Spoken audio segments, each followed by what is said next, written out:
Arahan khusus dari partai politik untuk mengeluarkan statement dan sikap penolakan timnas Israel yang berbuntut dibatalkannya Indonesia menjadi tuan rumah Piala Dunia U20 sulit ditampik.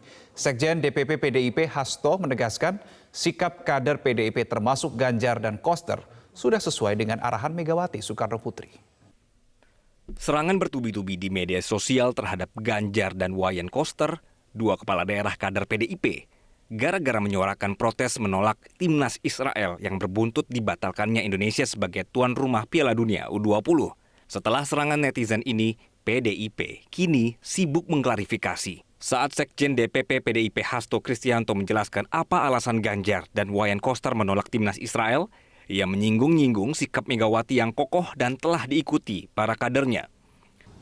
Ibu Mega sudah meletakkan bagaimana berpolitik ini kokoh. Ini yang kemudian juga terjadi, bahwa seluruh kader-kader PD Perjuangan itu bersikap kokoh atas dasar keyakinan, bukan berdiri atas dasar elektoral yang sering kali dipermainkan oleh berbagai tarik-menarik kepentingan. Pak Koster, Pak Ganjar, dan juga kader-kader PD Perjuangan yang lain telah menunjukkan sikapnya yang kokoh secara ideologis. Kami bertindak bukan atas dasar kalkulasi elektoral. Kami bertindak atas keyakinan ideologi yang didukung oleh perintah konstitusi, sejarah, dan juga melihat masa depan. Bahwa ini merupakan hal yang sangat pahit, kami merasakan itu. Kami ikut sedih, kami ikut berduka. Tidak tanggung-tanggung, buntut celotehan Ganjar menolak timnas Israel padahal hajatan Piala Dunia U20 ini merupakan keinginan Presiden Jokowi, kini Ganjar dituding sebagai antitesis dari Presiden Jokowi. Hasto pun menampik.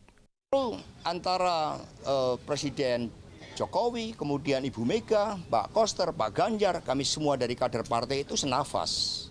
Pak Jokowi saat itu mengambil keputusan, itu kan jauh ya pada tahun 2019. Dan tidak ada kalkulasi bahwa Israel akan ikut. Pak Ganjar bukan antitesa dari Pak Jokowi, tetapi karena Pak Jokowi mengambil sikap sebagai kepala negara, kepala pemerintahan, kami dukung sepenuhnya. Ganjar pun seperti lupa dan berkelit terkait suara penolakannya terhadap timnas Israel. Ia mengatakan hanya menginginkan dibentuknya co-host sehingga hanya Israel bermain di negara lain. Saya boleh sampaikan ada di awal-awal yang waktu itu saya berkomunikasi sebelum saya berstatement kepada seluruh kementerian termasuk PSSI adalah peluang-peluang umpama co-host. Ya, peluang-peluang umpama co-host. Oh, harus tetap semangat terus. Ini bukan kiamat, kita harus tetap berlatih dan kita harus membangun sepak bola kita dengan serius.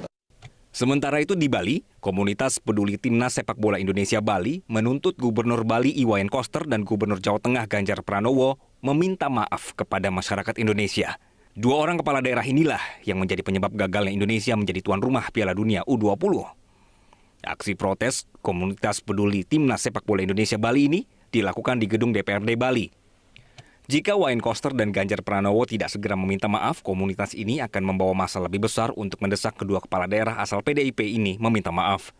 Kalau persoalan Ganjar Pranowo sama, kalau beliau bisa minta maaf akan lebih bagus.